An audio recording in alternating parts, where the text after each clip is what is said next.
ಅಂದ್ರೆ ರೀ ಸರ ಇದು ಸುಮಾರು ಅಂದಾಜು ಒಂದು 1200 ವರ್ಷದ ಹಿಂದಿನ ಇತಿಹಾಸ ಅದ ರೀ. ಅಂದಾಜು ಇರ್ಬೋದು ರೀ. ಇದು ನಮ್ಮ ಹಿರಿಯರು ಹೇಳ್ಕೊತ ಬಂದಿದ್ರಿ. ಈ ದೇವಿದು ಬೆನ್ನಿನ ಪೂಜೆ ಅದ ಸರ್. ಇದು ಮುಖ ಪೂಜೆ ಇಲ್ಲ. ಬೆನ್ನಿನ ಪೂಜೆ ಹೆಂಗಂದ್ರೆ ಎಲ್ಲಮ್ಮ ದೇವಿಗೆ ವಜ್ರಾಭರಣ ವಸ್ತ್ರ ಒಯ್ಡೋರು ಭಾಳ ಇದ್ದ ಕಾಲಾಗ ದರೋಡಕರು ಬಂದಾಳಿಗೆ ಇವ್ರ ಕೈಗೆ ಸಿಗಬಾರ್ದು ಅಂಥೇಳಿ ಗ್ವಾಡ್ಯಾಗ ಹೊಳ್ಳಿ ಕೂತಿದ್ದು ಪ್ರತೀತಿ ಅದ ರೀ. ಅವಾಗ ನಡ್ಕೊಂಡು ಬಂದಿದ್ದು. ಎಲ್ಲಮ್ಮಗೆ 5 ಜನ ಮಕ್ಕಳು ರೀ. ಪರಶುರಾಮ, ವಸು, ವಿಶ್ವವಸು, ಬೃಹಸ್ಪತಿ, ಬೃಹದ್ಬಾನ ಅಂತ 5 ಜನ ಮಕ್ಕಳು ರೀ. 5 ಜನ ಮಕ್ಕಳದು 4 ಜನ ಇಲ್ಲೇ ಜೀವಂತ ಅದಾರ ಅಂಥೇಳಿ ನಾನು ನಂಬಿಕೆ ಅದಾರೆ ಎಲ್ಲರೂ. ಈ ಗುಡಿ ತೆಳಗೊಂದು ಗವಿ ಅದತ್ತೆ ರೀ. ಗವಿ ಒಳಗೆ ದೇವಿದು ಬಂಗಾರ ವಜ್ರ ಎಲ್ಲ ಏನದ ಹೆನಾನು ದೀಪ ಉರಿತ ಅಂಥೇಳಿ ನಮ್ಗೆ ಹಿರಿಯರು ಹೇಳ್ಕೊತ ಬಂದಿದ್ದಾರೆ. ಹಾಂ, ಸಾಕ್ಷಾತ್ ಈ ಸ್ಥಳದಾಗ ಈ ಗುಡಿ ಮ್ಯಾಗ ಅದ ರೀ. ಇದು ಗರ್ಭಗುಡಿ ಅದ. ಇದ್ರ ಕೆಳಗೊಂದು ಗುಡಿ ಅದತ್ರಿ.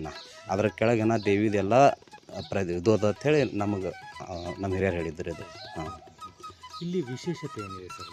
ವಿಶೇಷ ನೋಡ್ರಿ, ಬೇಡದವ್ರಿಗೆ ತಾಯಿ ಯಾವಾದೂ ಕಮ್ಮಿಟ್ಟಿಲ್ಲ ರೀ. ನಂಬಿಕೆ ಇಟ್ಟು ಯಾರು ಬಂದು ನಂಬಿಕೆ ಇಟ್ಟು ಕೇಳ್ಯಾರ, ನಂಬಿದ್ದು ಏನು ಬೇಡಿರ್ತಾರೆ ಅದು ದೇವಿ ಕೊಟ್ಟಾಡಲ್ಲಿ. ನಡು ಹೊಳ್ಯಾಗದ್ರಿ. ಇದು ಗಚ್ಚಿನ ಗುಡಿ ಅದ್ರಿ. ಇದು ಎಂಥ ದೊಡ್ಡ ಪ್ರವಾಹ ಬಂದು ನಮ್ಮ ಅರ್ಧ ಊರ ಒಳಗೆ ಹೋದ್ರೆ ಭೀ ಈ ಗುಡಿದು ಏನೂ ಆಗಿಲ್ಲ ರೀ. ಎಂಥ ಕಟ್ಟಡಗಳೆಲ್ಲ ಬಿದ್ದು ನಾವು ಕಟ್ಟಿದೆಲ್ಲ ಕಟ್ಟಡ ಬೀಳ್ತಾವೆ ರೀ. ಈ ಗುಡಿದು ಏನೂ ಆಗಿಲ್ಲ ರೀ. ಯಾವ ರಾಜರ ಕಾಲದಲ್ಲಿ ಇದು ರೇಣುಕರಾಜ ರೀ. ಜನಕ ಮಹಾರಾಜನ ಕಾಲದಿಂದ ಹಿಡ್ಕೊಂಡು ಇದು ಅದ ರೀ. ಇದು ಜನಕರಾಜನ ಮಗಳು ರೇಣುಕ ಎಲ್ಲ ಮತ್ತೆ ಹಾಂ, ಜಮದಗ್ನಿ ಪತಿ ಪರಶುರಾಮನ ತಾಯಿ ರೀ.